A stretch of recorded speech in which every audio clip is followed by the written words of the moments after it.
I want to tell you something I refused to believe for many years because it was too different from what I was taught, what I saw, and what I lived.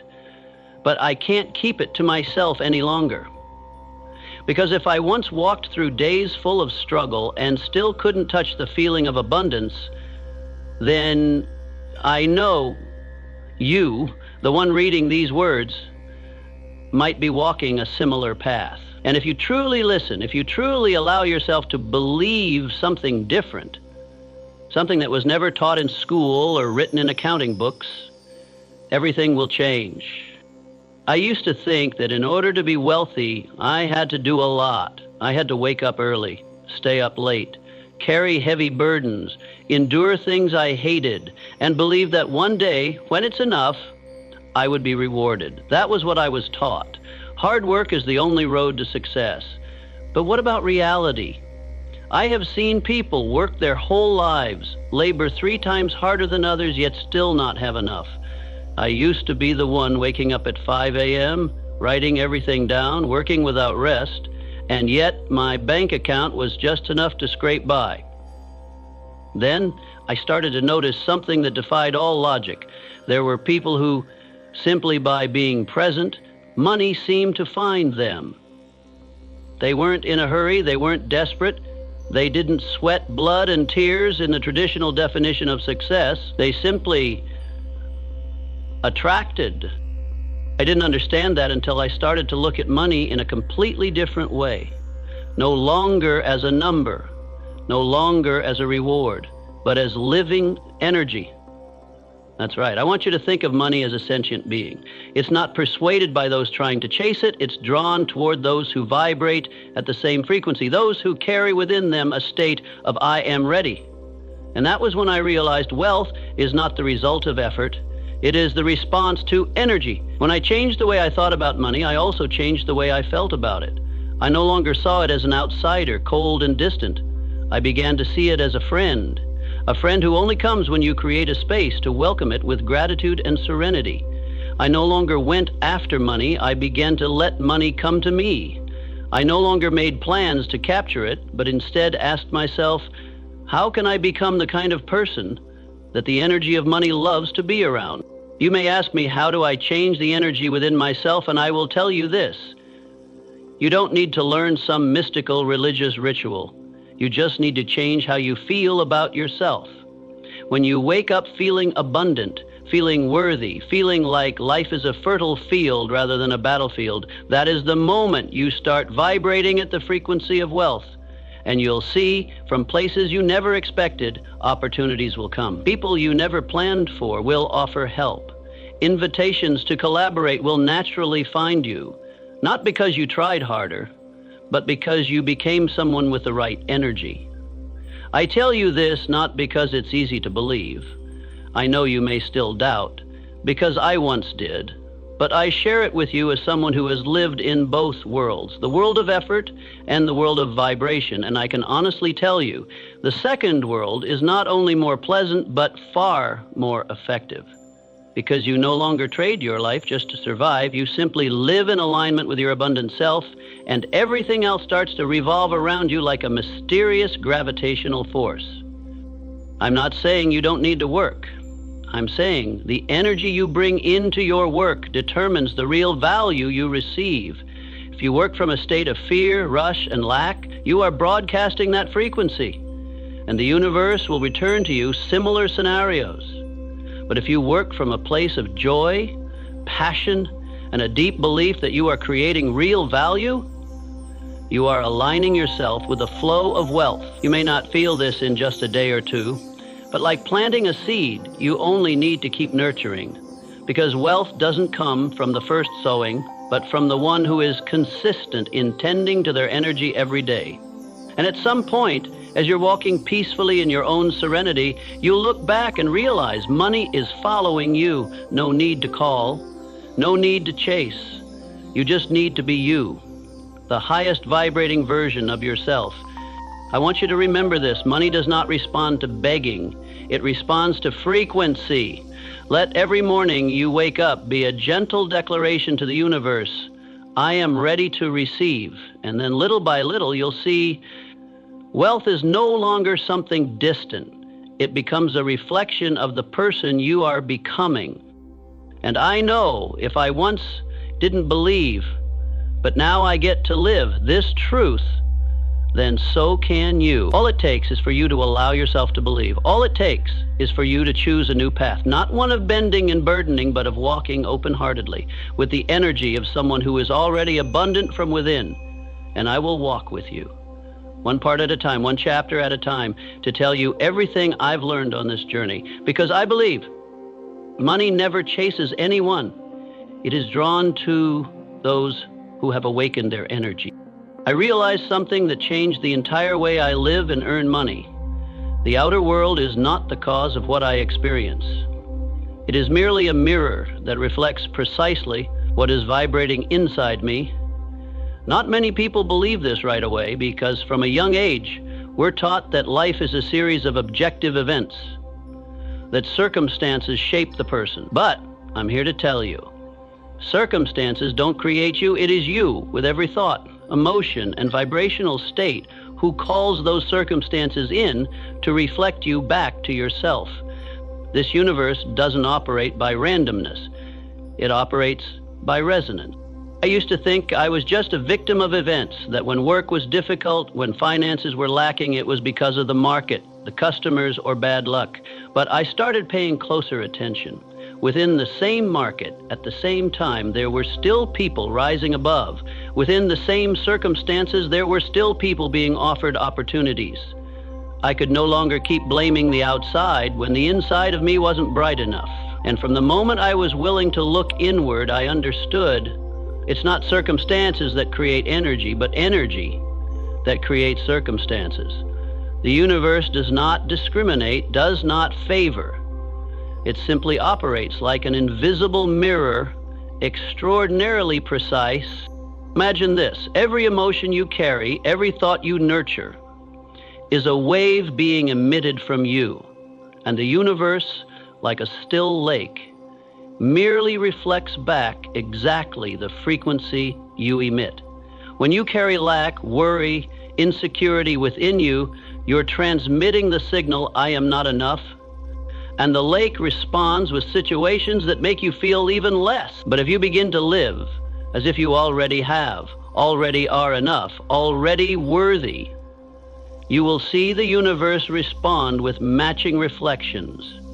I don't say this from theory. I say this from deep experience, from what I've lived, observed, and experimented with, not just once.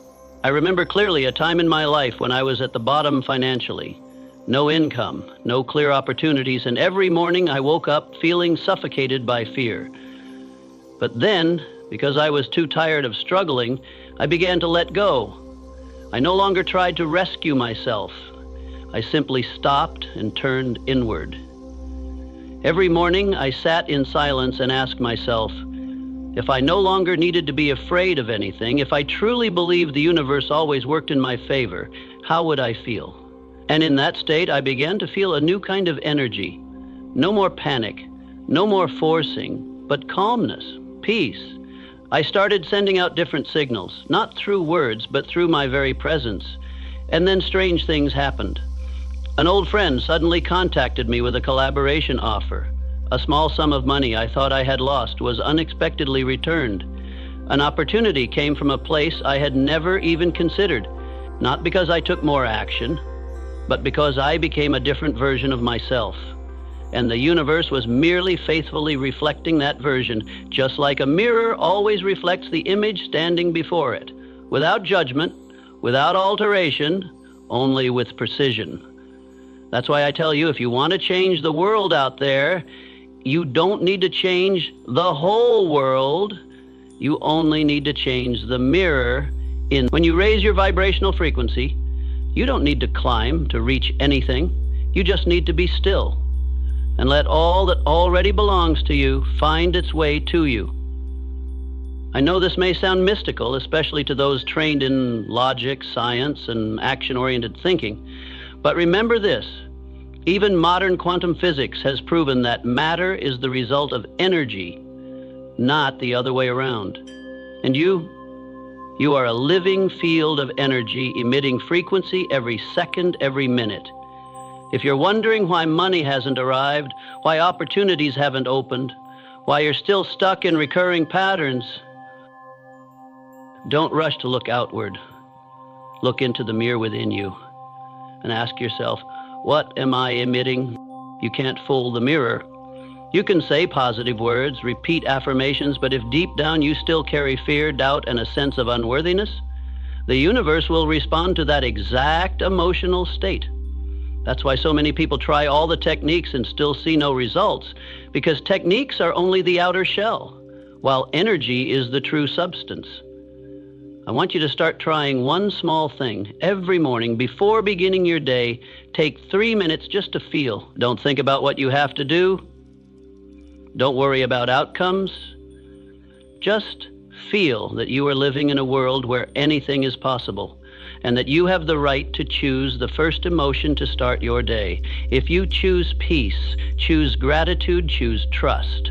Hold that vibration like a background melody playing through you, and then observe how the world responds to you, not immediately, but surely, because the mirror never lies. At this point, I no longer see the world as I once did. I no longer believe I'm a tiny individual in a vast universe. I see myself as an extension of that very universe. And every vibration I emit is a signal calling forth what resonates with it. And so are you. You are not small. You are not abandoned. You only need to remember one simple thing you may have forgotten. The world is not against you. It is merely reflecting you. And you can choose again at any moment. I chose again. And I'm here to tell you the universe is listening to you through the frequency you live by each day. Thomas walked through the desert, feet bleeding, eyes burning under the scorching sun, his throat parched from days of thirst. He kept going, step by step, holding on to a fragile hope that somewhere ahead a stream of saving water awaited. But what he didn't know, and had no chance of knowing, was that right beneath his feet, just beneath a thin layer of sand, flowed a cool, clear underground river, enough to sustain an entire group for many years. Thomas died not because he lacked water, but because he lacked awareness of where life was already present. And that's what haunts me. Not just the story itself, but the fact that I was once Thomas. I used to search for opportunity everywhere, chasing markets, enrolling in every class, diving into any relationship that seemed like it might open a prosperous path. I believed that if I tried hard enough, stayed persistent, the results would eventually show up. But I was wrong. Not because I was lazy, but because I never stopped to ask myself one very simple yet crucial question. What am I standing on that I can't see? Have you ever felt that way? Like you're trying your hardest, but everything still feels just out of reach, still missing the mark? Like you're stuck in some invisible veil, spinning in circles but unable to break free? If so, then I invite you to stay with me until the end of this journey, because I believe this is the part you need most in order to unlock something deep within you. But before I go on, do something small for yourself if you truly want to break through that thin layer of sand. If you believe that beneath the current struggle lies a source of prosperity waiting to be uncovered, comment under this video, "I dare to change," or any commitment you wish to send out to the universe. That is your first act of broadcasting a different signal, a conscious choice. You see, the greatest lesson I learned from Thomas's story is not in his death, but in the painful truth that many people are living just like him, only they haven't collapsed yet.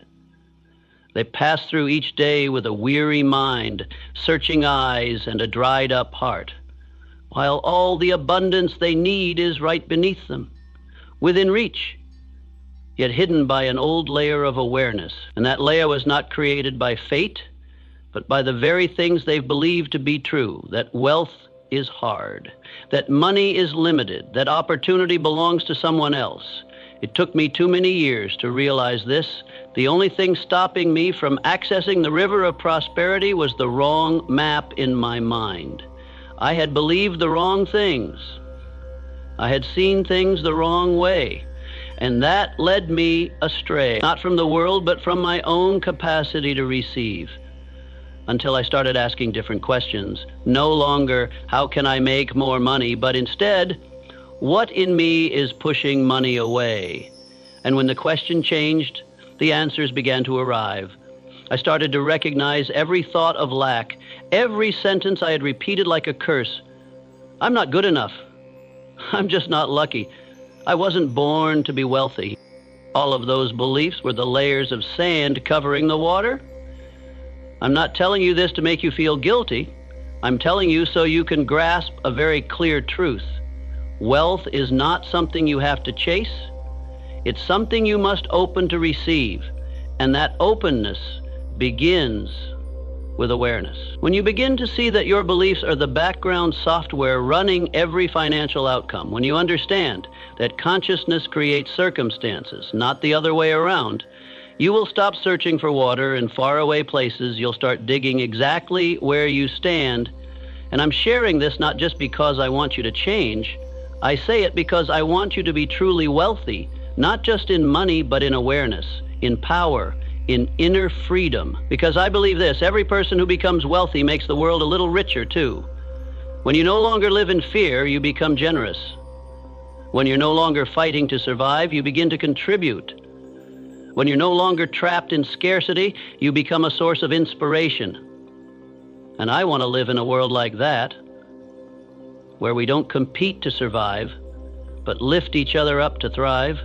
So I don't just want you to listen, I want you to understand, I want you to feel, and I want you to choose, not for me, but for you. Because you don't deserve to die of thirst while standing above your own underground river. You deserve to see it, to receive it, to live fully with the prosperous potential that has always been within you.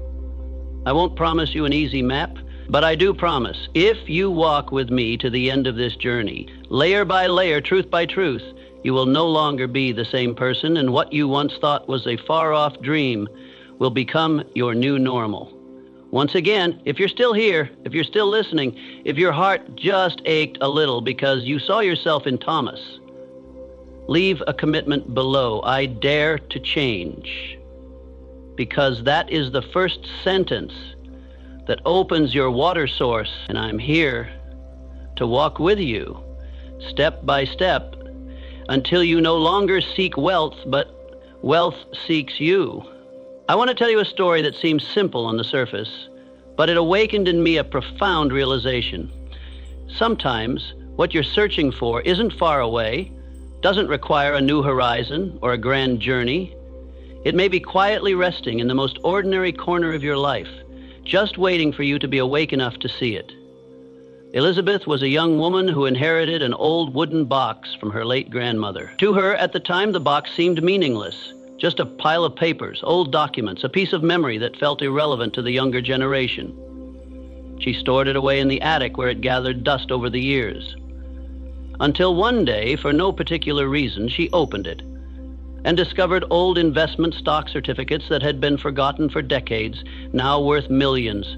That treasure had always been there, but it only truly became hers when she stopped, opened it, and truly looked. Elizabeth's story isn't just about money. It's a powerful metaphor for how we often overlook the most valuable things because we think they're too familiar, too old, too insignificant. But sometimes those are exactly the places where true abundance resides. And I came to realize this when I looked back at my own life. I used to think wealth would arrive through a big idea, a large-scale project, or some grand turning point. I kept searching in the future, in people I hadn't yet met, in places I hadn't yet been. All the while, in my own home, in the skills I already possessed, in the relationships I once deemed ordinary, there were already doors waiting to open. I just never saw them because I had never paused long enough to look deeper. We live in a time where we're taught to always look outward, to chase more, to renew and upgrade everything.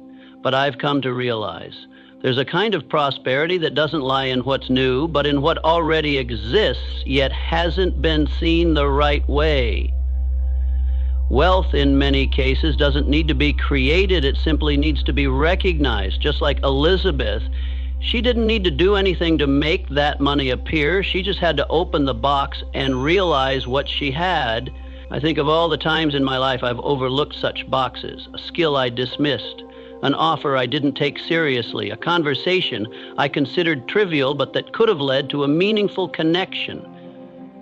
We undervalue what's familiar. And that's how wealth quietly slips out of our reach.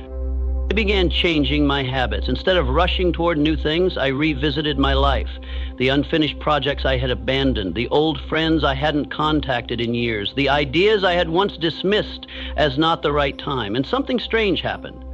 As I began opening the boxes within myself, doors started to open outside me, too. An old friend, someone I had once worked with unsuccessfully, suddenly introduced me to a major business partner. A past project that had brought no profit, once approached with a renewed mindset, became a key source of income. The old things were no longer old when my perception was new, and that changed everything. I believe most of us are not lacking in opportunities or resources. We simply lack the ability to see the true value of things that are too close, too familiar. It's like a dark room full of treasure, but you've never turned on the light, not because you don't have the light, but because you never believed that room held anything important. I want you to understand this. The wealth you've been waiting for might be lying right there in that room, in a skill you once learned but never developed, in a relationship you once built but never unlocked, in an experience you once lived but never knew how to transform. Everything can become a wellspring of abundance if you're willing to look again. From the day I changed how I see, I no longer viewed daily life as a repetitive routine, but as a treasure chest waiting to be discovered. Every conversation could be an opportunity. Every old object could be a clue. Every emotion that arises during the day could be a map guiding me back to myself, and from there, closer to fullness. I no longer wait for something big to happen. I choose to live deeply in the little things, because I know now Elizabeth's box is not just a random story. It is a metaphor for how the universe tests us each day, not through scarcity, but through concealment. You may think you've already walked through everything in life, but let me say this to you gently. Maybe you still haven't opened the most important box. And that box may not be somewhere far away. It could be in a forgotten memory, in a failure you buried too quickly, in a youthful passion you abandoned, or even in the way you look at yourself every day. When you change your perspective, the old becomes new. When you begin to honor what once seemed ordinary, they can reveal extraordinary surprises. I don't need you to search far and wide anymore. I only want you to pause for a moment and ask yourself, is there something I once overlooked that might hold a treasure I have yet to unlock? Because if Elizabeth could move from struggle to abundance with one simple act of reopening an old box, then you can do the same with the life you already have. And maybe, just maybe, what you need has never left you. It's only been waiting for you to be perceptive enough to look again, humble enough to open it, and trusting enough to receive it. That's not magic. That is the nature of every miracle in this life. I remember the first time I sat still in a quiet room, closed my eyes, and asked myself, if I were already living in abundance, how would I feel? There was no money in my account at that moment, no contracts waiting to be signed, no sign from the outside world giving me a reason to believe I was wealthy. But I asked anyway, and I allowed myself to imagine, not as a way to escape reality, but as an intentional act, as if I were training for a life that hadn't arrived yet, but could. I imagined myself walking with a relaxed posture. I imagined my eyes no longer rushing, but filled with gratitude. I saw myself drinking coffee without checking the clock, without looking at messages, out of fear of missing work. I saw myself giving easily, not because I had excess, but because I had enough. Every breath I took was flavored with peace, and in that exact moment I began to feel something very strange. That imagination was no longer just a game in my mind, it became a real state in my body. I discovered that abundance is not a number, it's a feeling. And the beautiful thing is, you don't need to wait until you have lots of money to feel it. On the contrary, you need to learn how to feel it first. And then money will come as part of the resonance. I had heard that from many people, read it in books, heard it in talks, but I had never truly absorbed it until I experienced it for myself. When I began creating the feeling of wealth in my very breath, everything around me began to soften. No more urgency, no more struggle, just full presence with what was already there, and a deep inner trust that I am not lacking. I have never been lacking. I know this might sound vague to those who are struggling day by day. I've been there too. I was once the person who couldn't sit still because my mind was constantly pulled toward unpaid bills, unfinished projects, nameless worries. But precisely because I lived in that state for so long, I deeply understand no action plan, no strategy is strong enough to save you from the loop of scarcity if your inner state is still broadcasting a poverty frequency. And conversely, when you change your inner state, you begin to create a new energy field, one in which all good things have a reason to come closer. I began practicing something very simple each morning. Before touching my phone, before thinking about what I needed to do that day, I placed my hand on my chest, closed my eyes, and took a deep breath with the question, if I were living in abundance, how would I feel right now? And then I held that state. No forcing, no pressure, just feeling. I didn't try to create images of mansions or luxury cars. I just needed to feel safe, to feel lighthearted, to feel each breath flowing freely without being cut off by anxiety. Strangely, ever since I maintained that practice each day, my outer world began to change, not dramatically, but noticeably. The people I met became more pleasant. The decisions I made became less impulsive. The opportunities that once felt distant suddenly seemed to arrive right on time. I no longer earned money from a state of, I have to have, but created value from the state of, I already have. And that was what made others trust me, work with me, and willingly offer not just money, but also respect. I gradually came to understand that breathing with abundance is not a technique, it's a way of living. It's how you treat yourself in the most ordinary moments. It's how you choose to see the world as a place that's supporting you, not testing you. It's how you open your heart to every little thing, a warm cup of tea, the first sunlight of the day, an unsaid thank you. When you feel you already have everything, you don't need to shout for life's attention. You just need to whisper, and the universe will listen. I'm telling you this not because I've reached some ultimate level. I'm still human, still forget sometimes, still feel lost. But there's one thing I'll never forget again. I can return to a state of fullness with just one breath. And if I can do that, so can you. You don't need to wait for one more condition to begin feeling wealthy. You just need to choose to feel it right here, in this very body, with this very breath. Let abundance no longer be the destination, but the starting point. Let each of your days begin with a feeling that you are entering the world as someone who is enough, who is worthy. No one can take that from you unless you choose to forget. And you don't need to forget anymore, because you've begun to remember that wealth is not something you chase, it is something you allow yourself to become. And sometimes it all begins with one small act, inhaling as if you were already living in prosperity, and trusting that this very feeling will lead you home. William was a British scholar renowned for his meticulous nature and deep passion for history. He had spent many years wandering across the Middle East in search of ancient cultural artifacts. But the story I'm about to share with you isn't just about archaeology. It's the story of a stone, a weathered clay tablet, and how it completely changed my understanding of wealth. William spent months deciphering the inscriptions carved into the surface of that tablet, and eventually he realized this wasn't merely a historical record. It was a practical guide on how an ordinary person could become wealthy, right in the midst of a city burdened by debt and chaos. The story recorded on that tablet followed the journey of a brickmaker named Dabasir, once poor, drowning in debt, barely surviving in a crowded market. But instead of lamenting his fate or running away, he chose to face life with a new discipline. Every coin he earned, he divided into 3 parts. 1 part to repay his debts, 1 part for living expenses, and 1 part to save and invest for the future. No complexity, no get-rich-quick tricks, no flashy secrets, just persistence, consistency, and a deep respect for principle.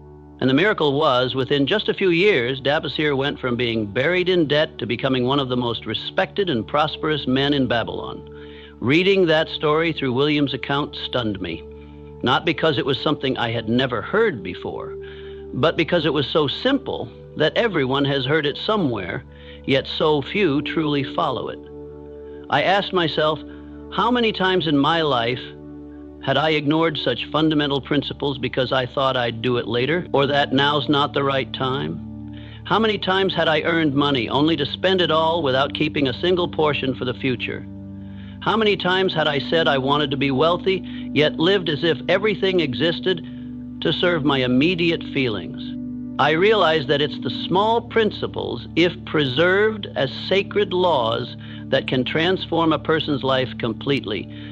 You don't need to be rich to start living like someone who respects money. On the contrary, it is by treating each small amount of money as if it matters that the universe begins to believe you are worthy of having more. And when the universe believes in you, you no longer have to chase money. Money starts to find its way to you. Dabasir didn't wait to be rich to begin saving. He saved so he could become rich.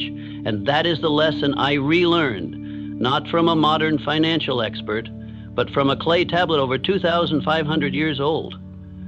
I applied that lesson by starting very small. Every time I received income, whether big or small, I divided it like Dabasir. Sometimes the amount saved was just enough for a cup of coffee, but I stuck to the principle. Not because of the money itself, but because of the mindset. I wanted my mind to understand that I am someone who respects finances. I am someone capable of managing abundance. I do not overspend to compensate for emotional emptiness.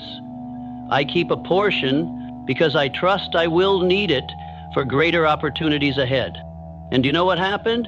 When I started to keep, the world began to keep for me too. Opportunities no longer slipped away like they used to. Calls, offers, investments I thought had passed me by suddenly returned. I understood then not every opportunity lies in the market.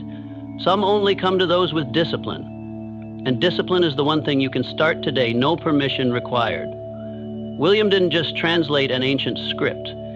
He opened a door into human nature that in any era, prosperity has always been a reward for those who live with order.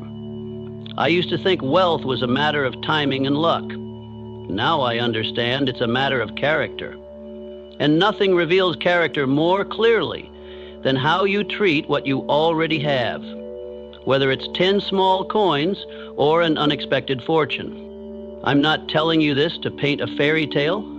I'm sharing it because I know that right now, you might be in a situation like Dabasir once was, in debt, worried, feeling trapped in a life without direction. But if you begin to look again with one principle, one discipline, one commitment, you'll see the path unfold, not quickly, not glamorously, but surely.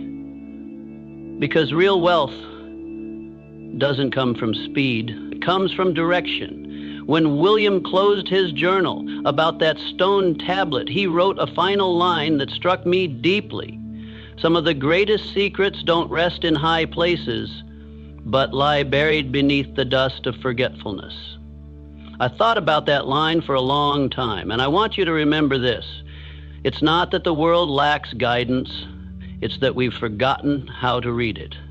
And sometimes all you need to do is return to a very old lesson that's still true. Repay your debts, spend consciously, and save as if you'll live another 100 years. The tablet is gone. William has long since rested, but that lesson remains unchanged. For you, for me, for anyone ready to begin again, right from where they stand. You don't need luxury. You only need honesty. You don't need brilliance.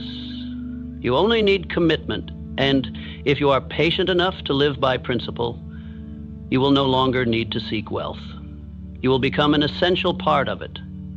Caroline was a painter I met at a small exhibition in a seaside town. She wasn't famous.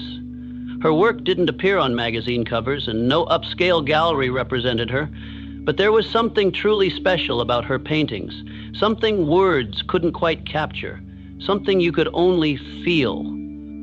I stood for a long time in front of a simple landscape painting she titled Summer's Dream. There was nothing revolutionary in its composition, no groundbreaking technique, but there was a strange vitality that radiated from every layer of paint, every brushstroke, as if the painting hadn't just been created by her hand, but by her heart, her breath, her full presence. When I asked Caroline why she painted, she simply smiled and softly said, "Because I can't not paint. Every time I pick up a brush, it's like a part of my soul steps into that world. If I don't paint, I feel like a piece of me is missing." Her answer left me speechless, not because it was poetic, but because I knew I had just touched a great truth. When you pour your soul into your work, that work comes alive, and money is naturally drawn to things that are alive. I've done many kinds of work, some out of duty, some for survival, and some because others told me I should. But very few times have I truly entered into my work as if it were the only thing that existed in that moment. I used to think that if I did well enough, fast enough, and met the target, the results would follow. But then I realized the real difference lies in the energy you pour into what you do, not just the skill. Some people make a bowl of pho that customers never forget, not because of exotic ingredients, but because of how it's prepared with wholehearted care. Some people sell flowers by the roadside, yet each bouquet is wrapped like a precious gift. Some teach, write, garden, and every small act is filled with soul, with life. And where there is life, money flows as a natural response. I began reflecting on the work I was doing. Some of it I did with quiet resentment just to get it done. Some I did out of fear of being left behind or to prove something. But rarely did I do anything in the state Caroline described. I can't not do this because my soul needs it. So I decided to change, not my career, but the way I stepped into each task. I chose to return to that inner child who once felt joy simply by creating something, even if no one praised it. I began to write with genuine resonance, not just to check off a list. I practiced speaking to clients with grateful eyes, not out of courtesy, but from the heart. I breathed deeply before starting a project and asked silently, how much more of my soul can I put into this today? When I shifted, the responses I received began to shift too. People started telling me they could feel something in my work, in the words, in the energy. They didn't use words like efficient or professional. They spoke of emotion, connection, depth. And I understood. Money doesn't come because you're better than others. It comes because you make others feel they're touching something real, something soulful, something alive. I don't deny the importance of strategy, skill, or planning. But all of that is just machinery. What gives it power is the spirit of the one who operates it. You could open a coffee shop, but if every cup is made just for profit, customers might try it once and never return.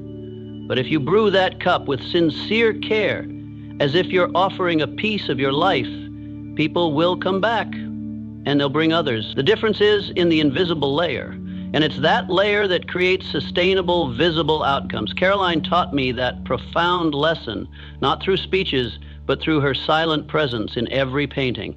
And I ask you, how long has it been since you've truly shown up in your work? How long have you done things just to finish, to hit a mark, to prove a point? How long since you remembered that every action, when infused with soul, can become a silent invitation to prosperity? You don't have to be an artist.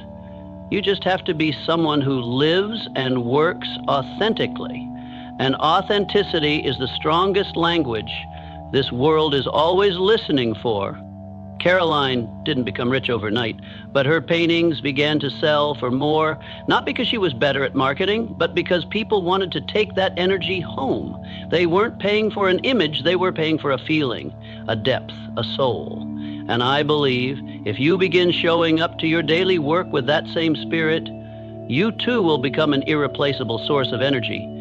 You don't have to try to stand out. You just have to be real, and that's different enough. I share this not to romanticize work. I know life has pressures, goals, bills to pay, but I also know this: if you can carve out even a small part of your day to do something with full presence, full soul, you will begin to shift the flow of money in your life. Not because you did it right, but because you lived it true. And living true is always what makes money want to return. Caroline didn't need to say anything more. Her paintings had already spoken. And from that moment on, I no longer worked just to complete a task. I worked to send a piece of myself into the world.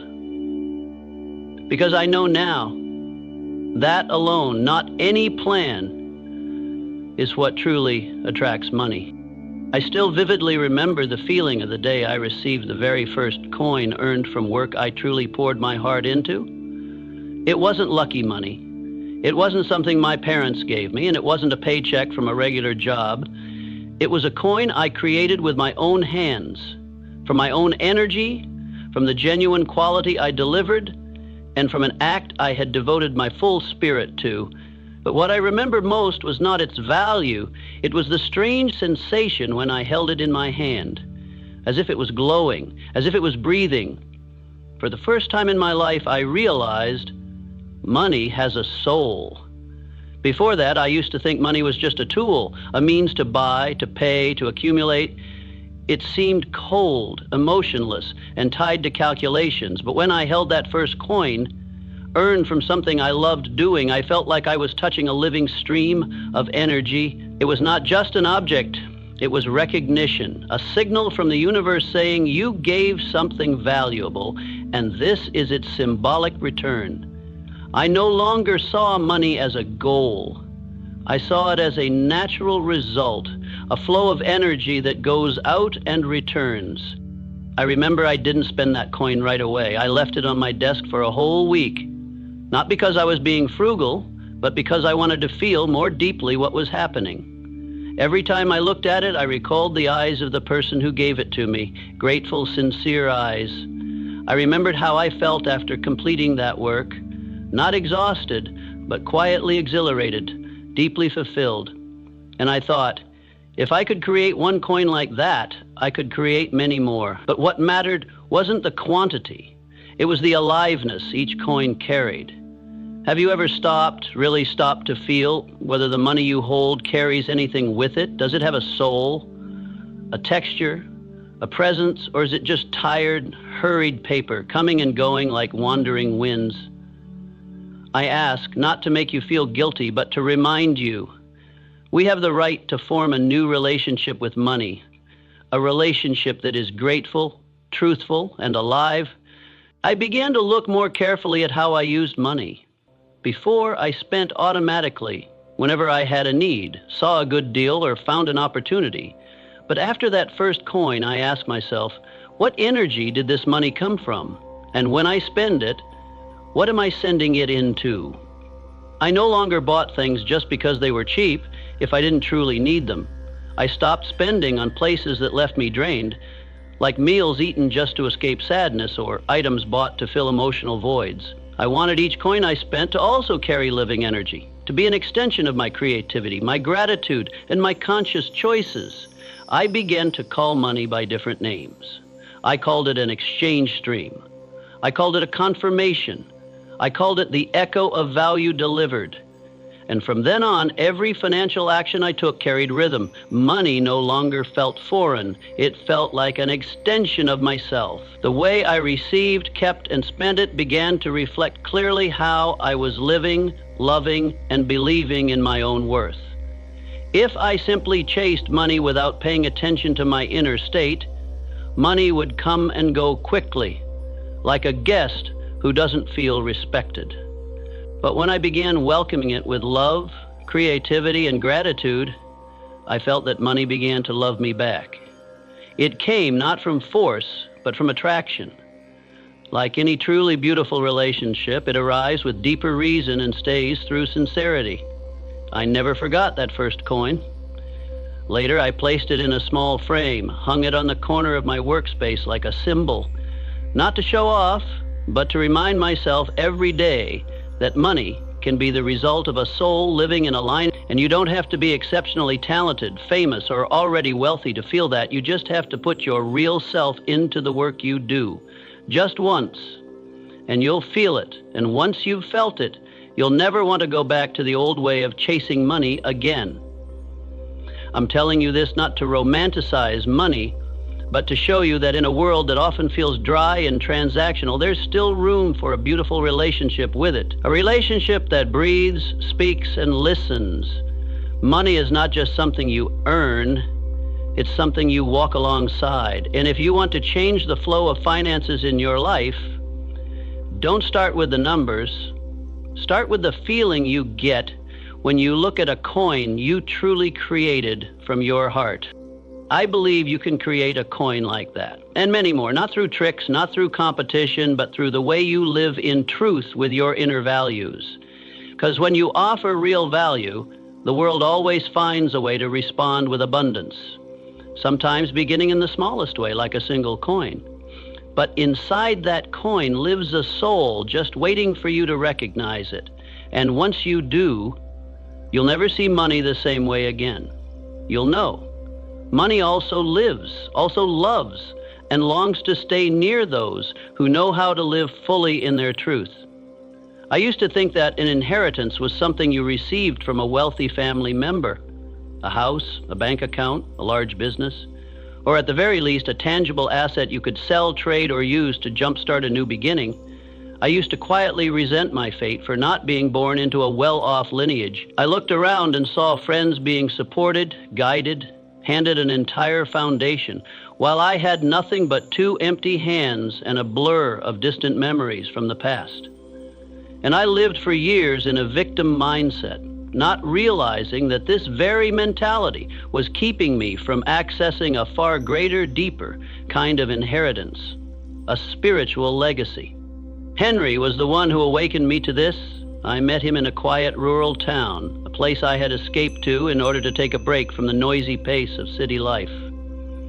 Henry was in his 70s, slender, but with eyes that shone with a strange clarity. He had no children, no nearby family, just a small house, a lush green garden, and a personal library filled with old, worn-out books stacked like a forgotten treasure. From the very first meeting, I sensed something different about him.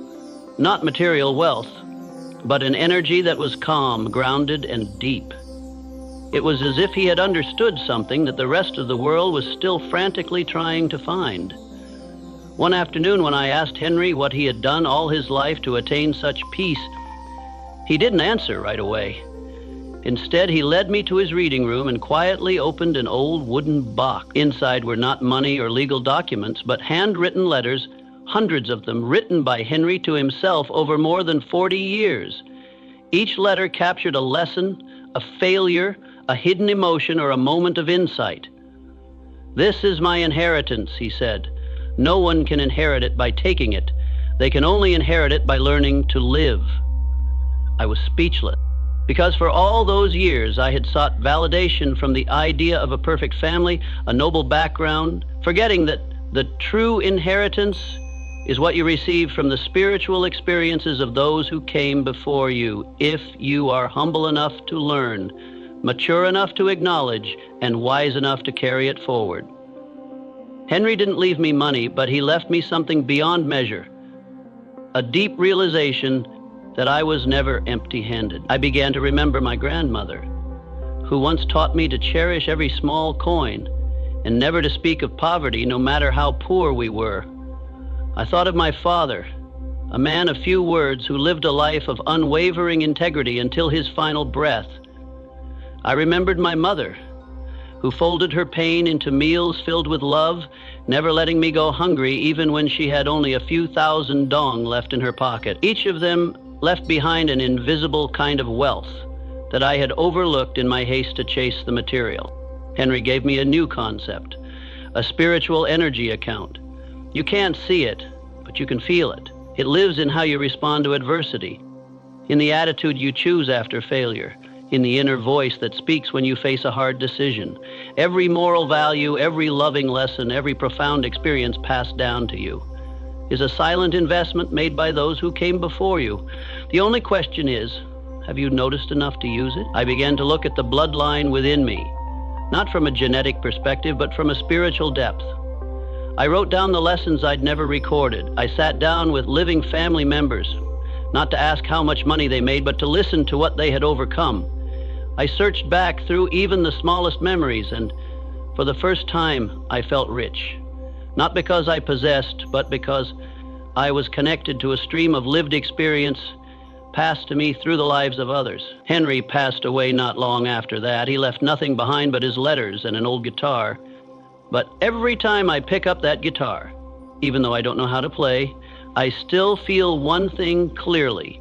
Every one of us holds within us a spiritual legacy waiting to be awakened. All we need to do is pause and touch the past, not with judgment, but with gratitude. And you know what? Since that day, I've never again seen myself as starting from zero. I know now that inside me lies a hidden inheritance. And my job, just like yours, is not to resent what we weren't given, but to unlock what we've always had. Because when you know where you come from, you know where you're meant to go. And when you understand that you carry a flame lit by generations before you, you stop living as someone chasing after coins. You start living as someone continuing something sacred through how you treat the present moment. I once denied this truth, but now I proclaim it. I am an heir, not to material wealth, but to a living stream of human value. And if I live awake enough, honest enough, deep enough, I too will leave behind that legacy for the next, not through a will, but through the meaningful presence I bring to each day I'm given. Margaret was an elderly woman I met during a self-development seminar. She wasn't a speaker. She didn't sit in the front row. She didn't say anything particularly remarkable, but there was something special in her eyes. Serene, warm, as though she wasn't listening just with her ears, but with her soul. I noticed her not because she did anything to stand out, but because she didn't need to. She was fully present, quietly whole, and made others feel naturally at ease just by being near. After the seminar, I approached her and we had a conversation I will never forget, not because of its length, but because of a very small detail that later changed the way I viewed awakening and abundance. Pinned to Margaret's blouse was a worn-out, unpolished badge. So simple that if you didn't look closely, you'd think it was just a decorative trinket. But I looked closely, and I saw engraved on it a tiny phrase. It began when I noticed. I asked her what those words meant. She smiled gently and didn't answer right away. Then she told me a story, softly but with such depth that I've carried it with me ever since. Margaret used to be an office employee at a large company. Her life, in her own words, was a series of days unfolding like a programmed loop. Go to work, get paid, pay bills, wait for the weekend. Everything was fine. No big crises, no breakdowns, but also nothing that made her heart race. Until one day on her way home, she passed by a neighborhood where she had lived as a child. She stopped, not for any clear reason. Her feet just naturally slowed down. And in that moment, she saw a child sitting on the steps, drawing. A crude, clumsy little sketch, but there was something pure about the way the child poured love and focus into every line. Margaret watched for a while, and suddenly a question surfaced in her mind. How long has it been since I did something simply because it made me feel alive? That was the first moment Margaret called her awakening. It didn't come from trauma, not from loss, not from a dramatic turning point, but from a moment so small, so ordinary. Yet that moment opened a chain of new realizations, bit by bit, like pieces of a puzzle falling from the sky, slowly forming a new picture of life. She didn't quit her job the next day. She didn't transform everything overnight, but she began to observe more. She began asking herself each morning, "Today, will I live like someone awake or someone asleep?" The badge, she said, was a gift she made for herself 1 year after that first noticing. A quiet reminder that you don't need thunderclaps or cosmic messages to change. You just need stillness and a willingness to start noticing the little things. A loving glance from a stranger, a breeze that unexpectedly calms your heart. A street lamp lighting up a familiar alley in such a way that makes you wonder, how many years have I lived without really seeing these things? I listened to her story and I was still. I thought about my own life. How many times I had rushed, calculated, chased big goals, all while missing hundreds of small signs around me. Signs that were like gentle invitations from the universe, soft touches to the mind, but I was too busy, too hurried, too grown up to notice. And I wondered how many times had opportunities shown up, not in the form of money or projects, but as small ideas, passing encounters, quiet inner whispers, but I wasn't still enough to recognize them. Since that meeting with Margaret, I started practicing one thing, noticing the small details, not because they were important, but because they often lead to something that is. Every night I began writing in a notebook 3 small things I had seen, felt, or received that day. A ray of sunlight falling on a book page, a warm feeling while hugging my mother, a random intuition that flickered through me, and gradually I felt more awake in each action. I worked with more depth, communicated with more sincerity, and strangely enough, I began attracting more refined financial opportunities. Softer, deeper, more aligned. I slowly understood that awakening doesn't always come with a bang. Sometimes it begins with a glance. And if you're open enough to look, the world begins revealing paths that others miss because they're too fast or too busy believing that everything must come in grand form. But real life is a stream of subtle signals, and only those who are still, present, and sensitive to the beauty of the ordinary will hear that call. Margaret's badge has now become an image I always carry in my heart. I don't need to wear it, I just need to remember. It began when I noticed. You may be very close to a breakthrough in your life, but if you don't slow down, breathe deeper, and observe more intently, you might miss it. And the beautiful thing is, you don't need to know in advance. You just need to start noticing. And once you do, you'll no longer live the same. You'll no longer work the same. You'll no longer spend money the same. You'll no longer dream the same, because from that moment on, you're no longer chasing wealth. You're living within it. In every sign, every moment, every breath, you notice, and you live it fully. James was a man whose eyes always shimmered with trust, even when he spoke of days the world seemed to have long forgotten. I met him at a small seminar on personal finance, but what he shared that day wasn't about growth charts, investment strategies, or any saving secrets. What he offered was a story, simple, old, yet it stayed with me like a diamond glistening in the middle of a desert. And that story transformed how I viewed wealth, not as something to chase, but as something waiting to be unearthed from within. The story began with a small piece of land owned by a farmer named Ali Hahed. Ali had heard tales of faraway lands where diamonds were being discovered, and that just one single stone could change one's life forever. So he immediately sold his land, left his family behind, and began a long journey searching for diamonds. He wandered from region to region, country to country, burning with the hope that someday fortune would smile upon him. But year after year, Ali found nothing but exhaustion. In the end, he died poor, broken, and in despair.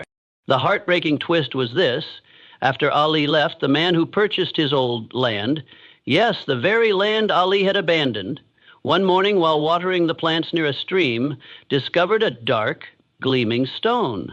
That stone was later confirmed to be a rough diamond. And it turned out that the land Ali had once owned lay atop one of the largest diamond mines ever discovered in history. The diamonds weren't in some faraway place. They had been right beneath Ali's feet. But he never knew, because he believed that wealth was something you had to go and find somewhere else. When James reached that part of the story, the room fell so silent I could hear my own heartbeat, because I knew, deep down, I had lived much of my life like Ali, not literally, but in mindset.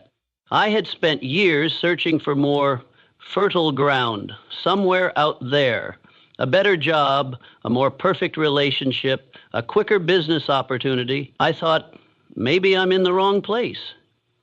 Maybe I need to drop everything, go somewhere else, and start again. I believe the answer always lay outside, that if I searched far enough, long enough, then wealth would finally appear like a buried treasure. But after James's story, I began to look inward. I asked myself one simple question: are there diamonds lying right beneath my feet that I've failed to notice? I revisited the job I had once found dull and discovered a corner yet to be explored, a unique value I could bring through connection and insight. I reconsidered the relationships I thought were just normal and saw that when I showed up differently and listened with care, they became profound, nourishing, and deeply inspiring. I looked at myself, and for the first time I realized I wasn't lacking anything. I had only lacked depth of vision. We're often taught that we must strive to reach far, to break through, to search for something bigger. But almost no one teaches us how to pause, to look down at the ground beneath our own feet. The soil of your life is not accidental. It has history. It holds potential, and it conceals treasures yet to be unearthed. But you'll never see them unless you stop, dig deep, and believe that you can become rich right here. So I began my own excavation, not with shovels, but with questions, observation, and consistent conscious actions each day. I wrote more, not to publish, but to hear my inner voice. I spent time talking with loved ones, not out of duty, but because I believed that a word, a hug, or even silence could be a precious stone. I treated each day as though I were standing on a diamond field. And my responsibility wasn't to keep searching, but to awaken what was already there through presence. And when I shifted in this way, something remarkable happened. Everything around me began to shift too. Opportunities no longer came from distant places, but from the very connections I already had. Ideas didn't arise from big adventures, but from quiet mornings spent journaling. And money, it began to come not from where I expected, but from places I had once overlooked. Because when you begin to value what you already have, the universe begins to send you more of what you truly deserve. James didn't tell that story to discourage dreams. He told it so I'd understand. Dreams don't live on the distant horizon. They live beneath our feet. And I'm sharing this with you now because I know you might be just like Ali, gazing at someone else's land, thinking that somewhere far away lies the answer to all your inner restlessness. But I invite you to pause. Take a deep breath. Look down at the ground beneath you, the ground of your life, your work, your relationships, the quiet gifts you carry in your heart, and ask yourself, have I dug deep enough? Because maybe you don't need to go anywhere at all. Maybe everything you're looking for is just waiting to be recognized right where you are. And the most beautiful truth is, once you uncover that first diamond, you'll never see your land the same way again. You'll realize you were never lacking. You just needed to learn how to mine what you already possessed. With full presence, deep gratitude, and the unshakable belief that true wealth doesn't come from going far, it comes from going deep. Samuel was not a scientist, not a renowned musician, nor a meditation guru praised by the media. He was simply an elderly man living in a small wooden cabin deep in a tranquil forest, where mornings were awakened by birdsong and evenings closed gently with the soft whisper of wind weaving through the trees. I met him during a 3-day retreat, seeking refuge from the city and the chaos within me. A mix of longing for wealth and exhaustion from the pursuit of it. From the very first glance, Samuel drew my attention, not because of any remarkable appearance, but because of his presence, gentle, deliberate, yet never weary. There was a deep steadiness in him, as if every movement he made followed an invisible rhythm I couldn't quite grasp. And then, as I came closer, I noticed he always held a small object in his hand, what looked like a tuning fork made of bronze. Every so often, he'd gently strike it, listening to the sound, clear, prolonged, and mesmerizing. When I asked about it, he simply smiled and said, "I'm tuning the frequency of my life." That sentence locked my gaze. I asked what he meant, and he told me a story, not with lofty language, but with the kind of simplicity that reaches the soul. He said, each of us is a living instrument, and like a stringed instrument, we have strings, our emotions, our thoughts, our way of connecting with the world. Each string vibrates at a specific frequency.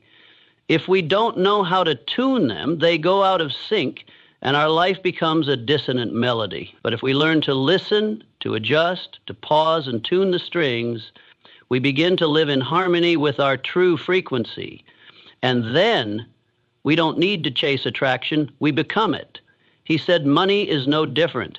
It too is a form of vibration, a wave of energy. It doesn't only flow toward those who work the hardest, but toward those who live at the right frequency. Those who know how to maintain inner balance, clarity, and alignment between their inner and outer worlds. When you're anxious, rushed, or unsettled, you emit a signal that makes money hesitate. But when you're calm, clear, and inspired, you generate a magnetic field that draws opportunity toward you. I used to think success required doing more, pushing harder, learning faster, running ahead of the crowd. But Samuel made me pause. He asked, "Have you ever stopped and listened to what kind of sound you're sending out?" I fell silent, because I never had. I had lived as if action alone was enough, never questioning what frequency my actions were built on. We live in a world too loud. The sound of traffic, notifications, advertisements, the voice in our heads. Rarely do we find a truly quiet moment to hear our own vibration clearly. And the further we drift from our true frequency, the more fatigued and lost we become. The more we do, and the less it seems to yield. Samuel didn't teach me how to make money. He taught me how to adjust the way I show up. And from there, the energy I carried began to shift. I began experimenting. Each morning, instead of diving straight into work, I'd spend a few minutes just breathing, listening to a still tone. I placed my hand over my chest and asked, what frequency am I vibrating at today? Is it anxiety, competition, or calm? If it was low, there was no judgment. I just breathed. I chose a new thought, a small thank you, a positive image. I struck the symbolic tuning fork in my mind to remind myself I have the power to adjust my frequency. When I worked from that balance, something strange happened. I did less, but accomplished more. The people I met became more open. Doors I thought were closed began to creak open, not because I pushed, but because I was aligned. I no longer had to prove I was worthy. I just had to show up in the right way, and everything began to meet me at my frequency. That doesn't mean I stopped striving, but my striving no longer carried the weight of urgency. That carried precision, like a musician playing the right string at the right note. I didn't need to play loudly. I just needed to play truly.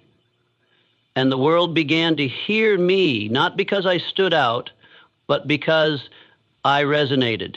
Samuel once said something I'll never forget. There's no best frequency, only the one that's most true to you. And I believe that. No one needs to become someone else to succeed. You only need to rediscover your own frequency and live in it. Wealth doesn't chase the loudest person. It flows toward the one who vibrates the deepest. I no longer see vibration as something abstract. It's how I respond to rejection. It's how I choose a thought at the start of the day. It's how I stay silent when the world feels chaotic. And from these small choices, I shape my living frequency. A frequency that not only helps me make money, but allows me to stay at peace when it arrives. I share this story with you not to say you must live slowly or meditate daily. I only want you to ask yourself, what frequency am I living at right now? And if you don't like your current frequency, know this: you can adjust it with listening, with clear intent, with a simple decision, one moment at a time. And once you do, money will no longer be a chase, it will become music. Something you and the universe play together. And each step you take, each gift you give, becomes a harmonious note, not loud, not rushed, but deep enough to echo forever. Franklin was the first man who helped me realize that not all obstacles in the journey to wealth come from the outside world. Some invisible shackles have been buried deep long before we were even born, hidden in family stories, inherited beliefs, and seemingly harmless teachings that have quietly become the operating system for how we perceive money.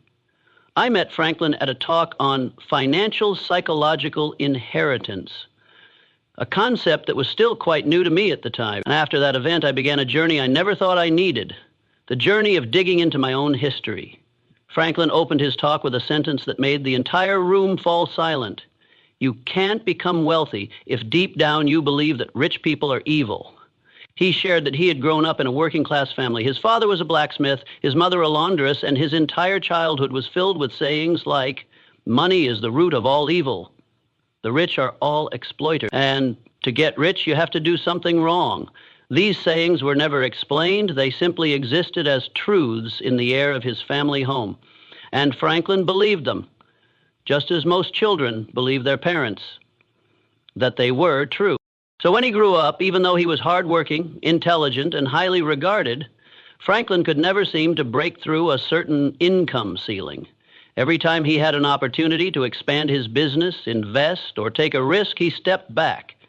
Not because he feared failure, but because deep down in his subconscious, he feared becoming rich. To him at the time, wealth meant losing his humanity, betraying his roots, becoming one of them, those people his family had always despised. It wasn't until Franklin began studying the psychology of money that he realized he wasn't alone. Many people are still being influenced by outdated beliefs installed in them as children. And most of those beliefs weren't even theirs, but inherited from their parents, grandparents, and ancestors. He decided to go back and have a conversation with his father, by then an old man. It wasn't an easy conversation, but in the silence that followed, a long pause, his father said something Franklin would never forget. "We hated the rich not because they were wrong, but because we never had the chance to understand them." From that moment, Franklin no longer resented his father. He began to dig deeper, not to blame, but to understand. He reread old letters from his grandfather, talked to relatives, listened to stories from the subsidy era, times of hardship, and the invisible wounds carried by the entire lineage. And Franklin realized he wasn't just living his own life, he was living in the shadow of history, a history unspoken, yet ever present, like a thread quietly tying together every financial decision, every reflex toward money, every limit he placed upon himself. When Franklin shared this, I was stunned, because I saw myself in him. I began to recall the things I used to hear as a child. Don't dream of getting rich. It's enough just to have food and shelter. Too much money changes people, makes them fake. We're just ordinary folks. Don't compete for more. These so-called advisory statements had silently planted in me a subtle bias that money was dangerous, that if I became rich, I would lose my essence, that poverty meant integrity and wealth meant betrayal. I couldn't go on living without facing that. I began writing down every belief about money I had ever carried in my head. And I asked, where did this belief come from? Is it really true? Who gave it to me? Did that person actually live a life I would want to live? These questions were painful because sometimes I realized I had been loyal to a belief system built by people who themselves never got to live fully. But I also felt grateful because through them I had a foundation, and now I had the chance to choose differently. I went back and spoke with my parents, not to change them, but to free myself. I shared with them the limitations I had carried. I said with all due respect, I will choose differently, But I am always grateful for what you passed down. And for the first time, I saw my mother's gaze soften. My father said nothing, but he placed his hand on my shoulder, just lightly, but it was the first nod I ever received when I spoke of my dream of becoming wealthy. Since that day, I no longer feel guilty about making money. I no longer feel like I need permission from my ancestors to live a prosperous life. I carry them with me as part of my history, but no longer as a burden. I see myself writing a new chapter for my family, where wealth and kindness are no longer in conflict, where prosperity is no longer a betrayal, but a continuation and evolution of the roots that once sacrificed. I'm sharing this with you today because maybe you too are carrying similar shackles without even realizing it. Maybe you're repeating choices that aren't truly yours, but those of a previous generation. Maybe you're limiting yourself because of something someone once said to you as a child, and you've never questioned whether it's still true. But you can change. You don't have to rebel. You just need to have a conversation. You don't have to erase the past. You just need to heal it through awareness. And when you do that, you're not just freeing yourself, you're paving the way for the next generation, so they no longer have to carry the invisible chains. You're turning history from a wall into a stepping stone. And when you walk forward with a liberated spirit, money will no longer be a struggle, it will become a natural part of you, like a river finally flowing free after years of being blocked by the rocks of memory. Start today. Question those old beliefs. Look at your family not to blame, but to understand. And then you'll see you don't need to cut your roots to fly. You only need to cleanse them, so that from there you can grow tall like a tree, no longer shackled, but nourished by truth, freedom, and love. I used to think that wealth was a destination, a specific number in the bank account, a bigger house, a sense of relief when bills were no longer a worry. But the deeper I traveled into the journey of self-discovery, the more I realized that's only the surface. What truly determines your ability to receive prosperity isn't what you do on the outside, but the transformation that happens within. A process I call inner alchemy. And like all ancient alchemical processes, this journey requires the presence of 4 essential elements: fire, earth, water, and air. 4 things that may seem abstract, but in reality are vivid symbols for every stage of transformation I had to undergo to cultivate a prosperity that is truly sustainable, gentle, and meaningful. The first element is fire, a symbol of burning, passion, willpower, and pain.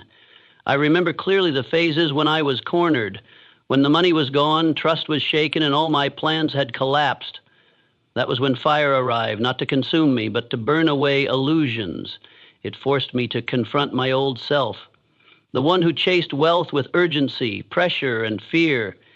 In that fire, I had to let go. Let go of the false belief that my value depended on how much I earned. Let go of the expectations from others that I had to be successful in the eyes of the crowd. Fire brings pain, but it's a pain with purpose. It burns away the falsehoods so that something authentic can begin to emerge. Once I dared to stand in the fire, the second element appeared: earth.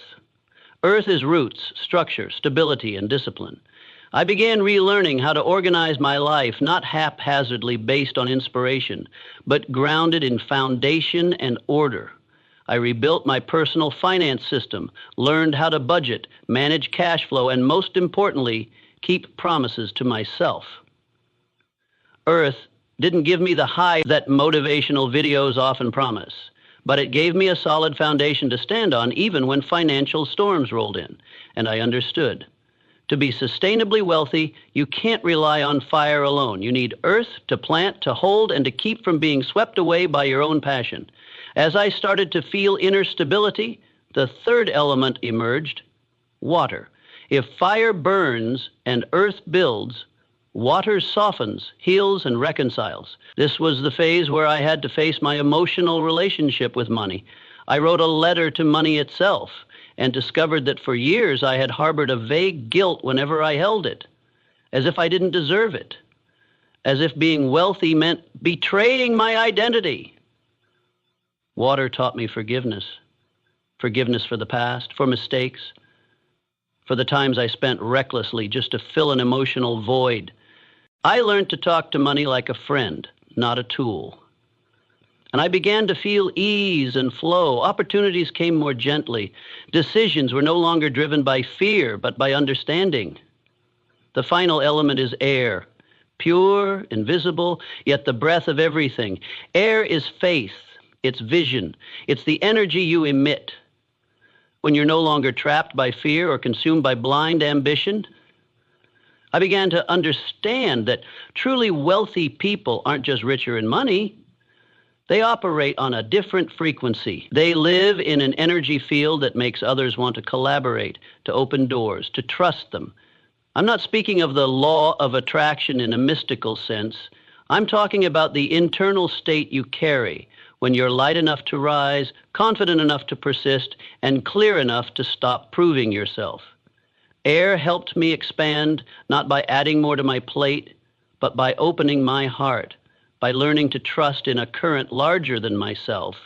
From that point forward, I began to run my work and life like a process of alchemy, where every day I didn't just work to earn money, but practiced to maintain those 4 elements, keeping the fire of passion alive without letting it burn me, holding the earth firm without becoming rigid, letting water soothe without being swept away, and breathing the air of trust that sustains everything. And it's this balance, not lacking, not excessive, that has created a new flow of prosperity in my life, a flow no longer dependent on markets, untouched by comparison, and unshaken by scarcity, a flow guided by awakening and wholeness.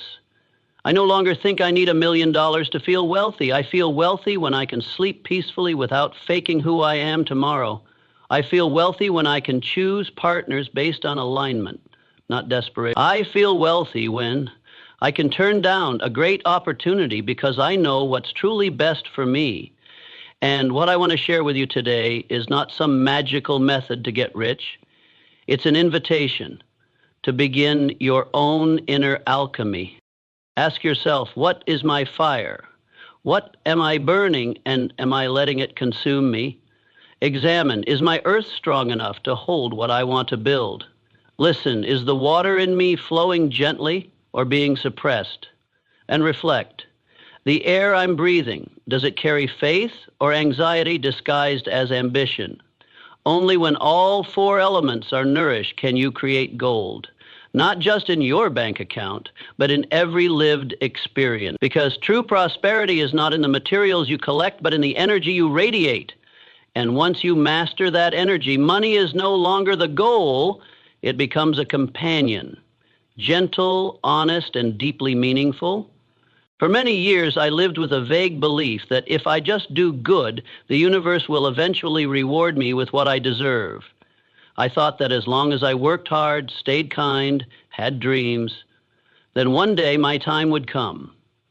But that day never arrived, not because I hadn't tried hard enough, but because I had never made a clear commitment. I was living as if I were just testing the waters, half in, half unsure. Until I finally did one thing, I wrote a contract with myself and with the universe. You might be thinking that sounds a bit mystical, even strange, but let me tell you what happened. One sleepless night, my mind swirling with questions like, am I even on the right path? I suddenly got up, grabbed a pen and paper, and began to write. Not a list of goals, not a 5-year plan, but a spiritual covenant. A clearly defined vow to my life itself. I wrote as if I were signing an actual agreement. No lawyers, no witnesses, but the deepest contract I had ever made. In that contract, I didn't ask the universe for help.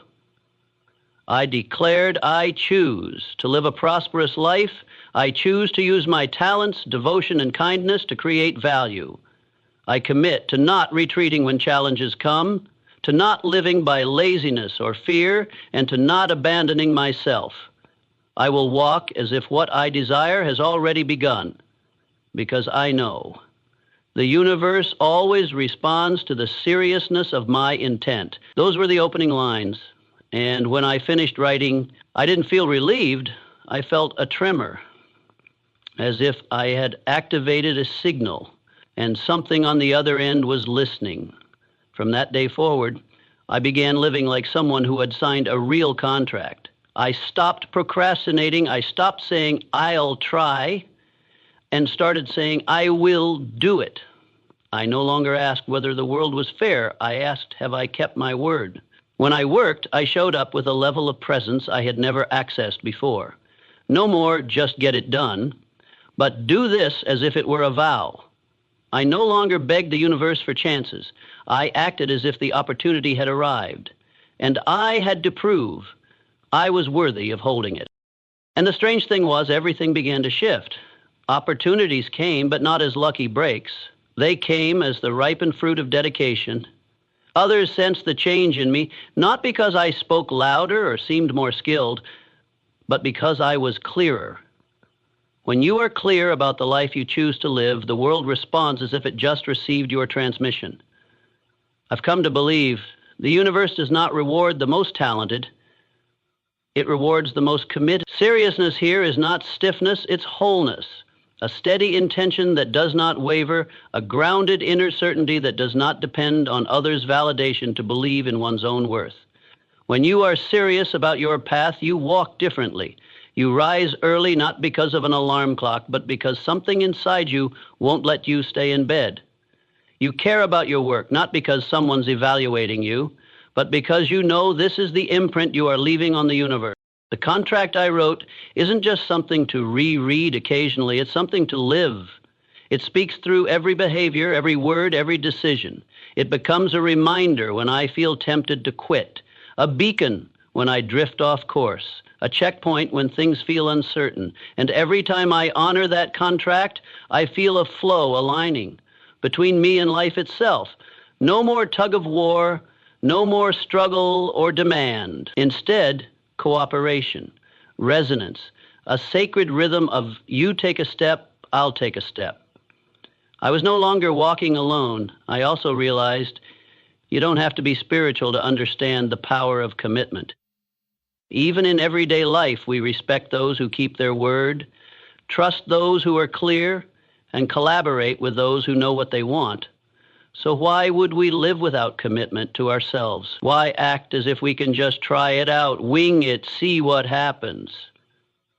I no longer live that way because I've seen uncertainty is just a disguised form of delay. And the universe does not respond to blurred signals. But you may be standing at a crossroads between choices, between dreams and reality, between faith and doubt. But only when you decide, only when you dare to write it down, not just on paper, but in action, that you've chosen your path, does the flow begin to move in the direction you guide it. A contract doesn't have to be poetic. It just needs to be written with absolute honesty, with yourself, with the life you want to live, with the presence you want to bring into this world. I'm not telling you this story so you'll copy me and write your own contract. I'm telling you this so you'll ask yourself, have I truly chosen, or am I still just trying?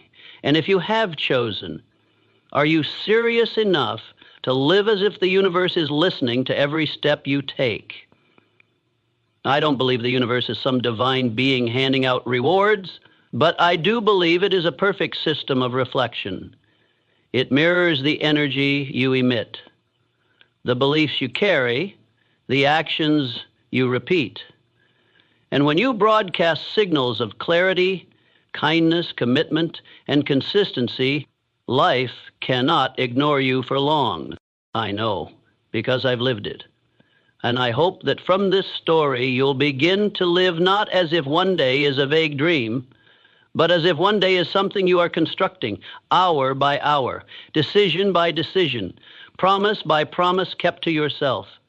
And it all begins with one commitment, one contract, one line you dare to write, and one version of yourself you dare to become.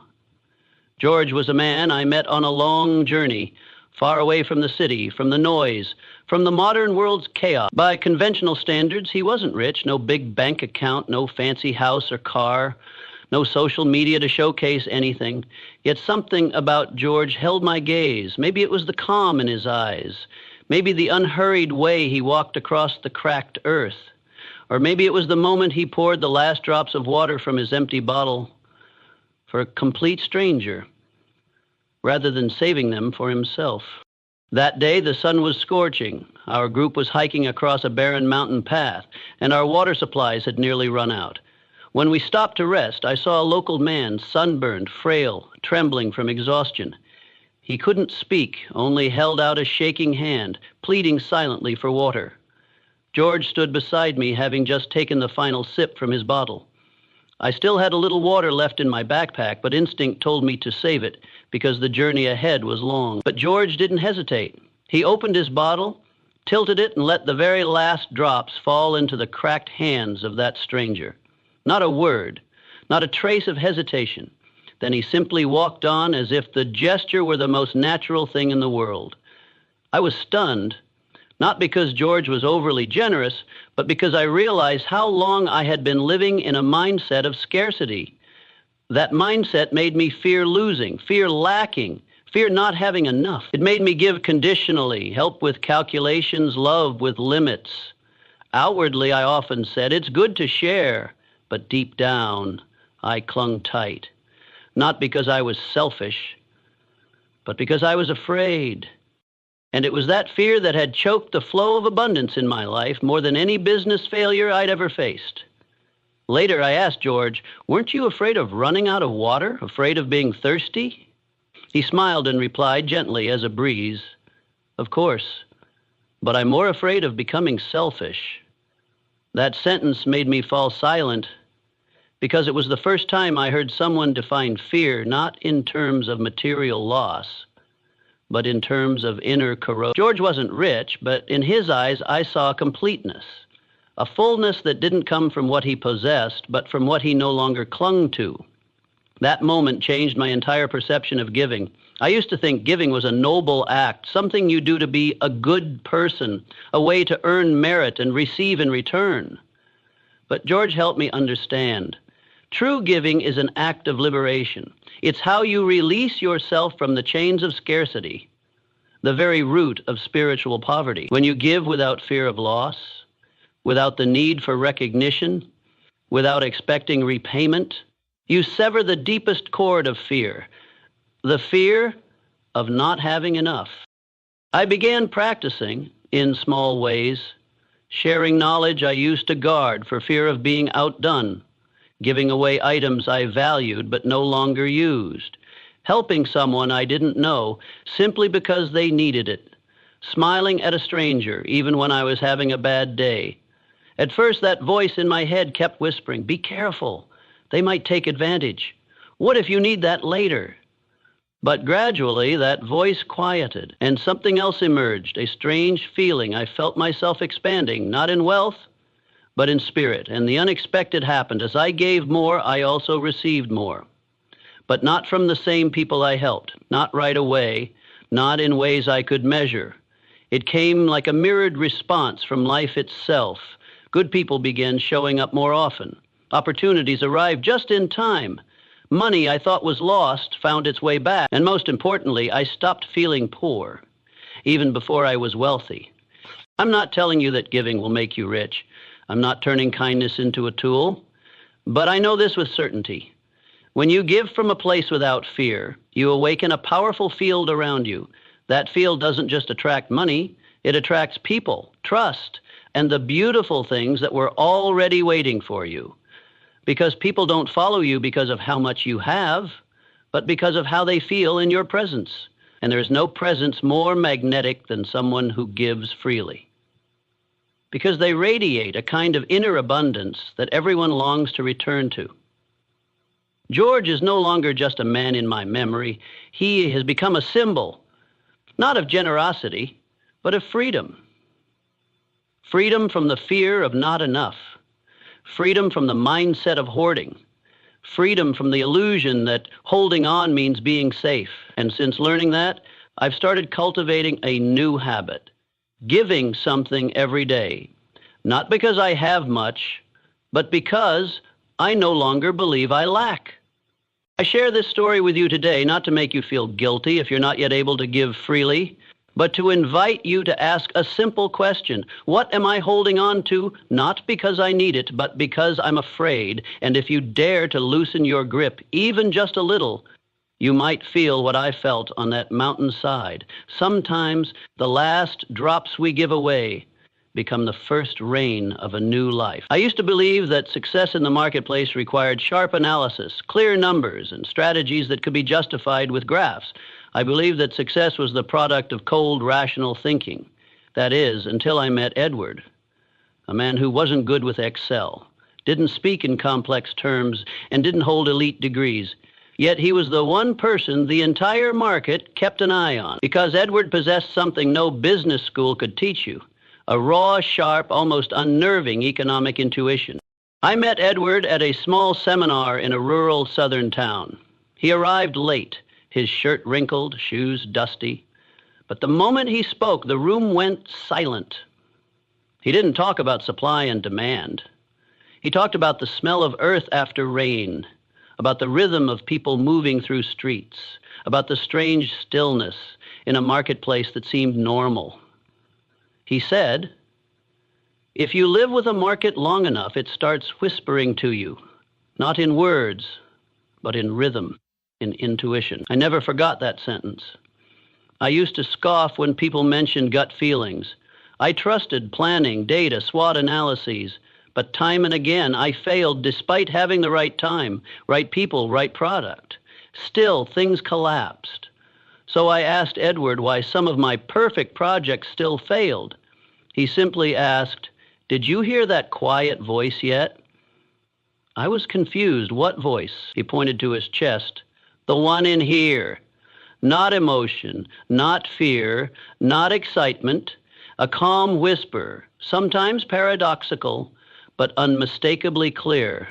From that moment, I changed. I didn't abandon analysis, but I began listening.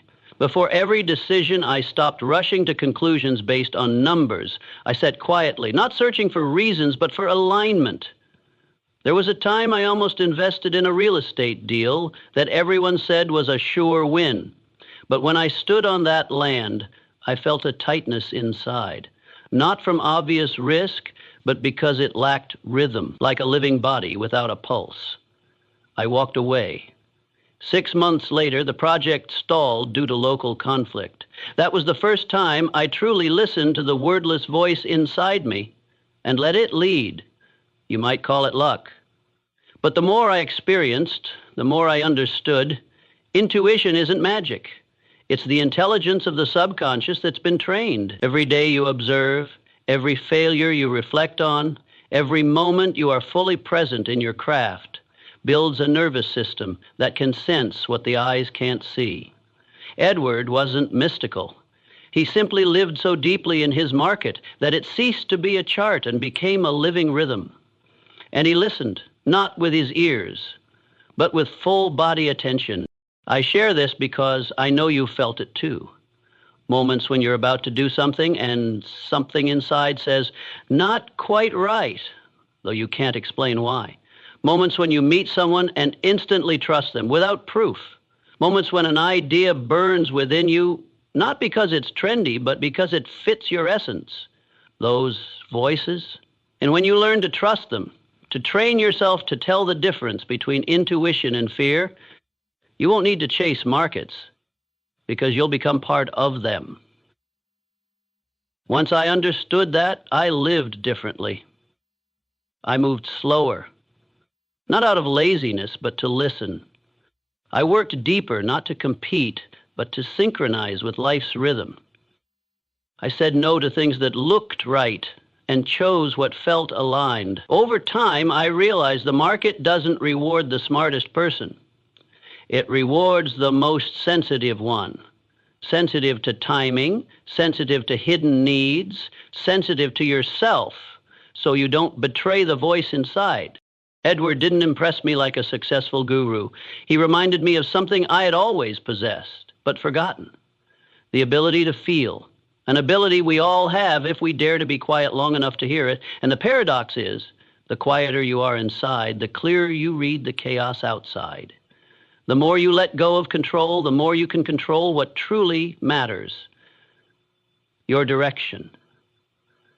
I'm not telling you to follow intuition and discard all logic, but I am urging you, from experience, create a pause before big decisions, not to gather more analysis, but to ask one question: am I moving with the natural rhythm of my life?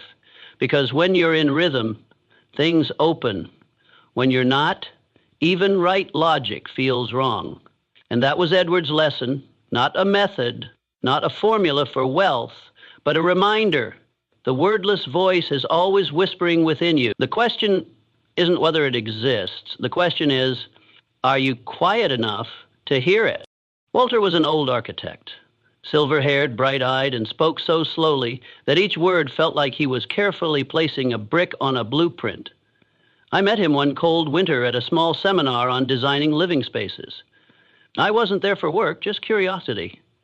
I had no idea that he, with a single sentence, would make me reevaluate the entire structure of my thinking and begin the journey of redesigning my mind as a living, breathing masterpiece. Walter didn't talk about money, he didn't teach success formulas, but when he talked about homes, I felt as though he was speaking directly about my inner world. He said, every house reflects the person who lives in it, and so does the mind. It's the most permanent place you will ever live, yet so few people think to redesign it, to suit who they are becoming. That hit me like a wake-up call.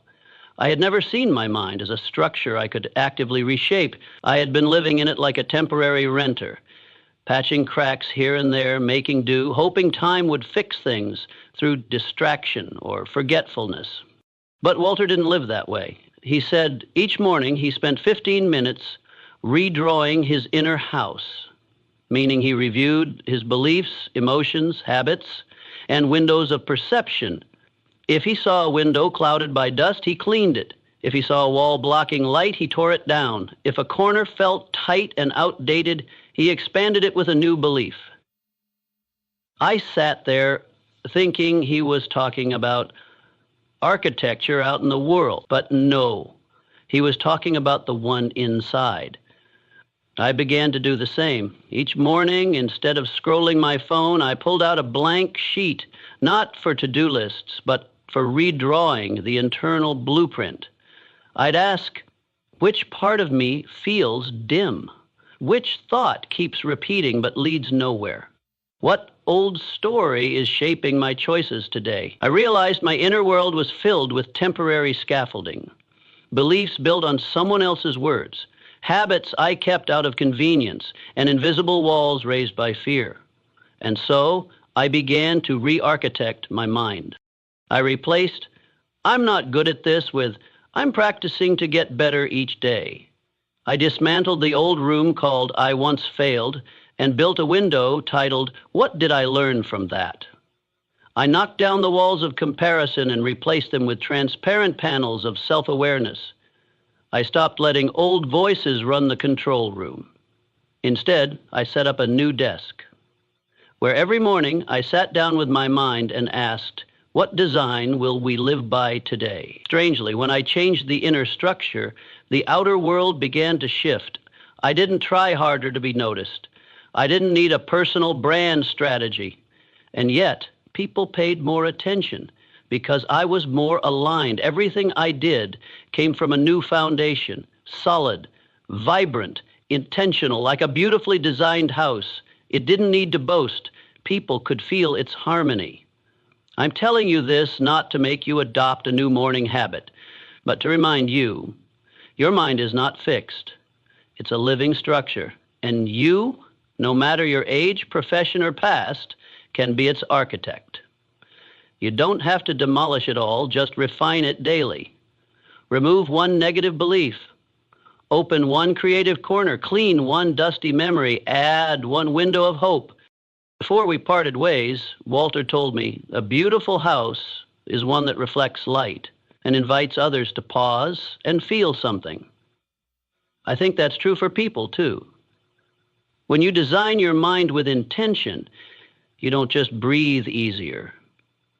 You become a space that makes others feel welcome, lighter, more connected. Since then, I've stopped letting chaos rule my thoughts. I no longer rent space in outdated patterns. I live like an architect with a morning blueprint, subtle adjustments, and a growing certainty that wealth doesn't begin with your bank balance. It begins with an inner space you're proud to inhabit. And if today your inner world feels cramped, your life tangled, your path foggy, maybe it's time to pick up the pen again, unroll a blank page, and begin a new blueprint, not to become someone else, but to finally live like the person you know you were meant to be. I met Dorothy during a very unusual gathering in a small village nestled in a valley. There was no specific topic, no name tags, and no formal stage, just a sunlit room, a few floor mats, the sound of birds outside, and people sitting together as if they had known each other for a long time. Dorothy was the first to speak. She didn't begin with a lesson. She placed a round mirror in the middle of the room and asked, "What do you think the mirror reflects?" People answered one by one, a face, a hairstyle, the eyes, an emotional state. She smiled gently and nodded, then said, "Good. But there's one more thing, the energy you carry. And that's the only thing you can't put makeup on to hide." She truly believed that everyone carried a kind of energy, and that the mirror, if you knew how to look, would show you that. "Not everyone can see it," she continued, "but if you observe long enough, you'll feel it. There are people who walk into a room and don't have to say a word. You already feel peace. And there are those who smile and talk, but the air around them feels strangely heavy. From that moment on, I began looking at the world not through my eyes, but through energy fields. I quietly observed the atmosphere when I entered a cafe, felt the invisible movements when I stood next to someone, and more importantly, I began to look at myself.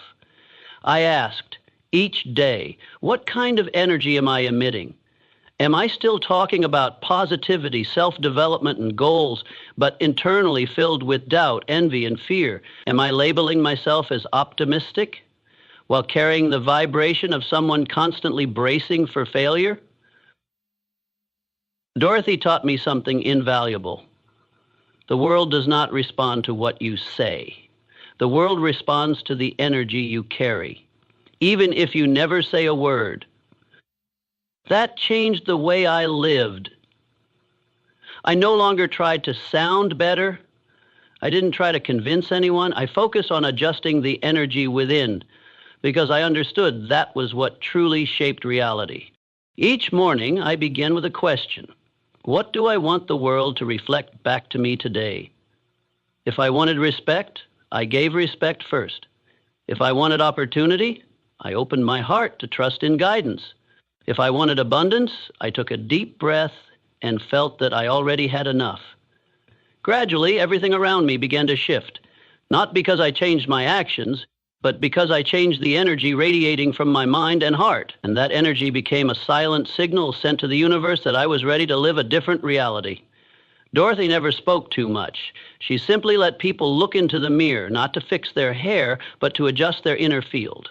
One day she whispered, as if speaking to the air, "You can't fool the mirror, and you can't fool energy." That sentence gave me chills because I realized how many masks I had worn, how many words I'd spoken to appear positive, how many times I smiled to cover the resistance inside. All of it couldn't hide the real frequency I was transmitting. And from then on, I began to understand why some people always seemed lucky, always had support, always found the right path, not because they had powerful connections or impressive resumes, but because their energy made others want to approach, want to trust, want to offer opportunity. And that's not something you learn from a communication workshop. It's something you cultivate through inner honesty, by healing the distorted energy blocks within you, formed from fear, pain, and limiting beliefs. I'm not writing this to tell you to stay positive every day. I want you to understand something deeper. Every reality in your life is a reflection of what you cannot see, the vibrational frequency you carry. If you only change behavior without shifting energy, the results will repeat. If you add more knowledge but don't release old beliefs, life stays stuck. If you only decorate your smile but don't heal your gaze, people will still sense something is off. Dorothy left the village after a few weeks. Before she went, she gave me a small mirror. She didn't say much, just wrote one sentence on the back. If you want to know who you are becoming, look at what the world is reflecting back. I keep that mirror on my desk, not to look at my face, but to remind myself, don't just polish the surface, don't just perform, don't rely on pretty words, adjust your energy. Because in the end, wealth does not come from one-way action. It comes from resonance. And you can only resonate with what's meant for you when you are clear enough to emit a signal that's true, unclouded, a real energy. And the world, like a mirror, will never betray you. It simply returns exactly what you send out, whether you realize it or not. So if today your life feels blurry, don't rush to blame the world. First, turn inward and wipe clean the mirror inside you. Perhaps the light you've been searching for was never gone. It's just been waiting for you to vibrate at the right frequency. I used to check the time many times a day, not to know what time it was, but as an unconscious reflex, as if something was always waiting for me ahead, and I was afraid of missing it. My life was filled with plans, goals, things I had to achieve before turning 30, 40, or 50. I lived as if the present was just a transit station, while the real destination always lay somewhere in the future, until the day I saw an old monk's clock, no hour hand, no minute hand. On its face was just a single phrase, now. I stood in front of that clock for a long time, not understanding why an object designed to measure time would preserve only one moment. When I asked him, he simply smiled and said, because the only sacred time is this moment. Everything you're searching for, fearing, or delaying, it doesn't exist anywhere else but here. I had heard a lot about living in the present, but mostly as vague advice. Slow down, be mindful, savor the moment. But I didn't truly understand what that meant until I sat with myself for a long time. No phone, no plan, no goals, just sitting and observing. That was when I realized every worry I'd ever had did not belong to the present moment. They were fragments of past memories or imagined future. Reality, when seen through a quiet mind, was strangely empty and peaceful. That clock marked a turning point in how I lived, and it also marked the beginning of my deeper understanding of what wealth really is. Wealth, to me before, was something to be earned through enough effort, persistence, and the right strategy. But the more I chased it, the farther it drifted away. And when I turned inward, placing my full attention on the now, I began to feel a strange kind of fullness that I had never tasted before, a feeling as if I wasn't lacking anything. I had simply forgotten that I already had everything. I started changing how I worked. Before, I worked with a mind always focused on outcomes, how many tasks to finish, when profits would come, when a promotion would arrive. But now I focused entirely on the smallest actions. An email written in silence, a phone call listened to without haste, an idea that arrived while washing my hands. When the mind stops racing against time, not only do you work more efficiently, you become more yourself. I don't deny the future, but I understand that the future is truly created not from projections, but from the quality of each present moment. If you plant worry into today, you're growing a tired tomorrow. If you plant presence, gratitude, and awareness into today, you are building a prosperous future, even if it's not yet visible to the eye.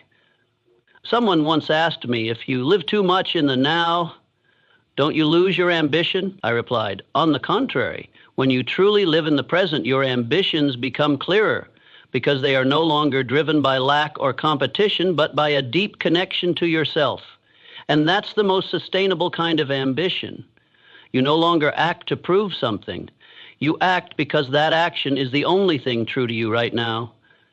I also learned a profound lesson. Time is not a linear stream that flows past. It is a space you can step into and be reborn. Every moment is a doorway. If you step into it with your full presence, you can change the structure of your life without waiting for tomorrow. Transformation doesn't come at the perfect time. It comes when you are fully here, the only place where you have the power to change anything. I share this story with you not to suggest that you give up all your goals, but to remind you every outcome, every achievement, every form of wealth begins with one small moment. The moment you stop chasing time and start being present in it. And the strange thing is, when you truly live in the present, time seems to expand. You can get more done more deeply without the feeling of being rushed, because you're no longer being pulled by the future or tormented by the past. You're simply living. The now clock has become a symbol I carry with me. I no longer fear time the way I used to. I don't see it as a countdown enemy. I see it as a friend, always present, always inviting, always offering you a new chance if you know how to pause, breathe deeply, and say, I am here. And if you're reading this in the middle of a busy day, I invite you, just for 1 minute, place your hand over your heart, close your eyes and ask, where am I, truly? If the answer is not right here with myself, then maybe it's time to come back.